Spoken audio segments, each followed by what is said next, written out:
Assalamualaikum dan salam sejahtera. Bersama saya Cikgu Amirul dalam Info Sihat. Tajuk kita hari ini ialah pentingkan keselamatan dan kamu bijak.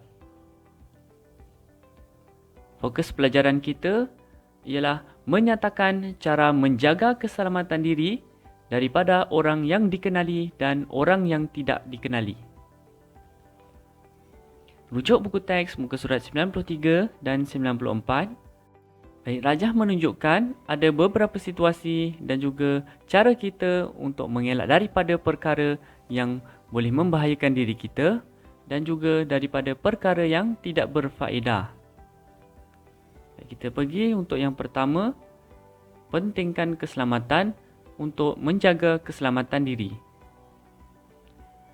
Kamu perlu berhati-hati terhadap orang yang dikenali atau tidak dikenali. Katakan tidak bagi menjaga keselamatan diri. Adik, marilah ikut kakak. Tidak mahu kak. Terima kasih. Bahaya ikut orang yang kita tidak kenal. Baik, kenapa? Kenapa bahaya? Kita kena tahu, jika kita tiada urusan di luar ataupun urusan kita telah selesai, janganlah kita berlegar-legar tanpa tujuan. Terus pulang ke rumah. Baik, yang seterusnya. Marilah naik kereta abang. Abang hantar adik balik. Tidak, terima kasih. Bisiknya dalam hati. Sebelum abang ni tarik saya masuk ke dalam kereta, baik saya lari balik rumah. Baik, ini adalah contoh bagaimana dia nak mengelak daripada orang yang dia tidak kenal. Kenapa? Jika tiada apa-apa pesanan daripada ibu ataupun ayah untuk mengambil kita ataupun sesuatu yang lain, abaikan orang tersebut. Kerana mungkin bahaya akan datang. Jadi ada dua cara untuk mengelak daripada orang yang kita kenal ataupun tidak kenal demi menjaga keselamatan diri kita. Yang pertama, kita gunakan dengan cara yang baik. Kalau orang tersebut, gunakan cara yang baik. Maknanya, kita berkata tidak dan ucapkan permintaan maaf ataupun terima kasih. Ini kalau dia mendekati kita dengan cara yang baik. Tapi kalau dia mendekati kita dengan cara yang kasar, sama ada kita lari ataupun kita jerit meminta pertolongan. Ini adalah beberapa cara untuk mengelak dan menjaga keselamatan diri. Baik, untuk aktiviti yang seterusnya, elak aktiviti tidak berfaedah. Katakan tidak jika orang yang kamu kenali atau tidak kenali mengajak melakukan perkara yang tidak berfaedah. Kita lihat gambar yang pertama. Dek, boleh abang masuk ke rumah? Tidak boleh. Bisiknya di dalam hati, bahaya membenarkan abang ini masuk ke dalam rumah. Situasi ini adalah sangat bahaya. Kerana jika tiada ibu bapa di rumah, kita tiada tempat untuk berlindung. Tiada siapa yang nak bantu kita. Sebab tu kita perlu katakan tidak.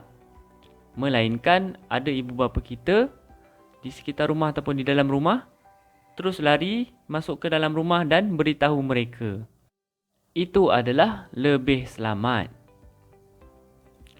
Baik, yang seterusnya. Amin, jomlah ikut saya ke kafe cyber. Kawan-kawan kita ramai di sana. Tidak mengapa, Ali. Saya mesti ke padang segera. Ada latihan bola. Jurulatih sedang menunggu. Bisiknya di dalam hati, tidak boleh ikut Ali. Nanti saya tidak menghadiri latihan pula. Baik, ini adalah merupakan perkara yang tidak berfaedah. Jika anda ada masa lapang, banyak lagi perkara yang berfaedah anda boleh lakukan seperti menyiapkan tugasan sekolah ataupun menolong ibu di rumah. Itu adalah lebih baik. Tapi macam mana kita nak tahu sama ada aktiviti itu berfaedah ataupun tidak? Yang pertama, kalau aktiviti yang tidak berfaedah, dia akan membuatkan kita leka. Okay, yang kedua, kita akan membazir waktu kita. Seterusnya, aktiviti yang kita lakukan tu tidak mendatangkan kebaikan ataupun dia mendatangkan mudarat lebih daripada perkara yang baik. Mudarat tu maknanya dia boleh mendatangkan perkara yang tidak baik kepada diri kita. Okay, itu adalah contoh aktiviti yang tidak berfaedah.